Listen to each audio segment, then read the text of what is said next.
Vamos então aos exemplos aí de probabilidade.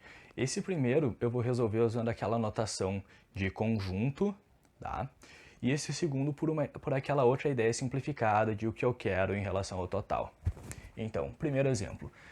No lançamento de um dado comum, calcule a probabilidade de se obter letra A, um número par, letra B, um número 6. Bom, estão aqui os itens.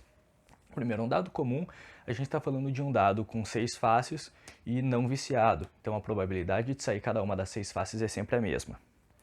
Então, eu já vou escrever aqui, o nosso espaço amostral são as 6 faces do dado.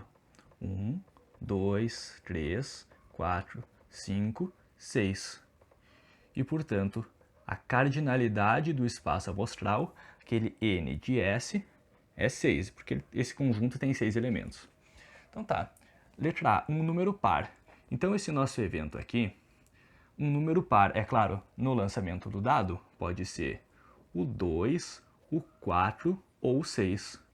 Portanto, a cardinalidade do nosso A é 3, esse conjunto tem 3 elementos.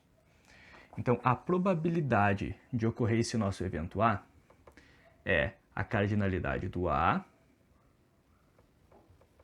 em relação à cardinalidade do S, né? O nosso evento para o nosso espaço amostral. Quantos elementos a gente tem no evento? 3 elementos, e no espaço amostral a gente tem 6 elementos. Isso aqui a gente pode simplificar para 1/2, tá? 50%. Letra B, o número 6. Esse nosso evento aqui tem um elemento só, que é o 6, o próprio 6, né? Então, a probabilidade de acontecer esse nosso evento B, olha só, é o número de elementos no conjunto B em relação ao número de elementos no conjunto S. O número de elementos aqui no conjunto do evento B é um elemento só, e no S é 6. Então a probabilidade de sair o número 6 é de 1 para 6, porque é uma possibilidade só. Tá? Um número menor que 3. Então aqui a gente está falando do número 1 ou do número 2, que no lançamento de um dado comum são as únicas possibilidades da gente ter um número menor que 3. Então a probabilidade do nosso evento C é o número de elementos no conjunto C sobre o número de elementos no espaço amostral S. E 2/6 a gente pode simplificar para 1/3. Agora aqui, ó, exemplo D, qual a probabilidade de sair o número 20?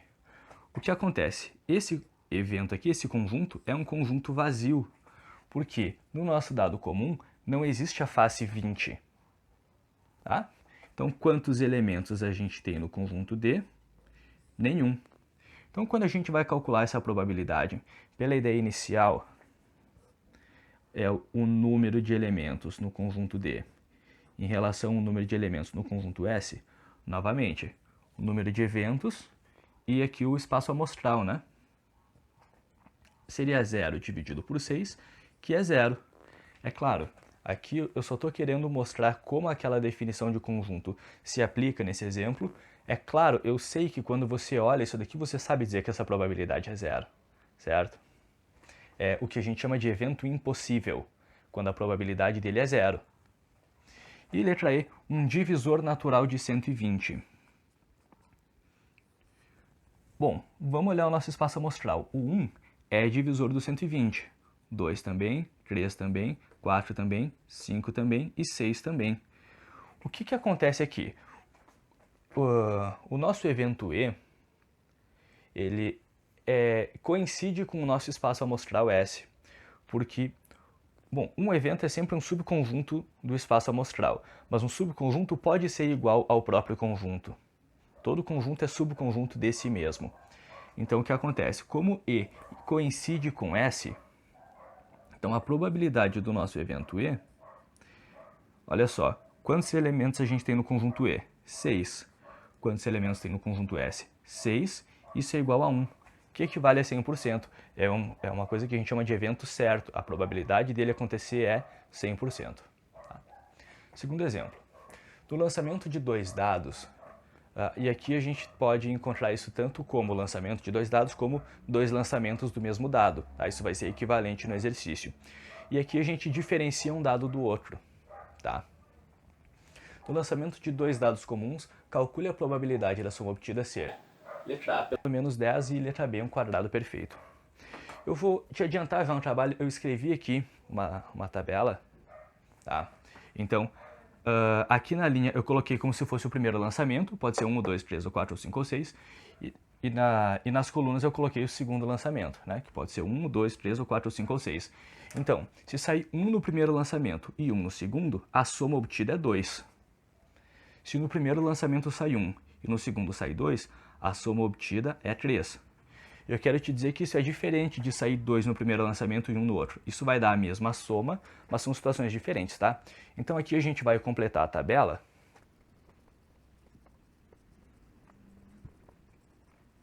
E aí com a tabela completada a gente vai olhar o que a questão pede pra gente. Letra A. A probabilidade da soma obtida ser pelo menos 10. Pelo menos 10 significa maior ou igual a 10, tá? Então vamos olhar essa probabilidade. Bom, eu geralmente começo pensando no denominador porque é mais fácil. O denominador é o total de possibilidades. O total de possibilidades no meu espaço amostral aqui são 36, tá? Então são 36. E no numerador eu coloco aquilo que eu quero saber, tá? Então para ser pelo menos 10, pode ser o próprio 10, ou 11, ou 12. Então são 6 possibilidades, né? 3 de obter o 10, 2 do 11 e 1 do 12. São 6 possibilidades da gente ter a soma pelo menos 10. Que seria o quê? 4 e 6, ou 6 e 4, né? 5 e 5. Bom, você notou. Então aqui, ó, isso aqui a gente pode simplificar para 1/6. E letra B, probabilidade de ser um quadrado perfeito. O que é um quadrado perfeito? Um quadrado perfeito é um quadrado de um número natural. Então, por exemplo, quando você pensa que 1 elevado ao quadrado é igual a 1, então esse número aqui é um quadrado perfeito.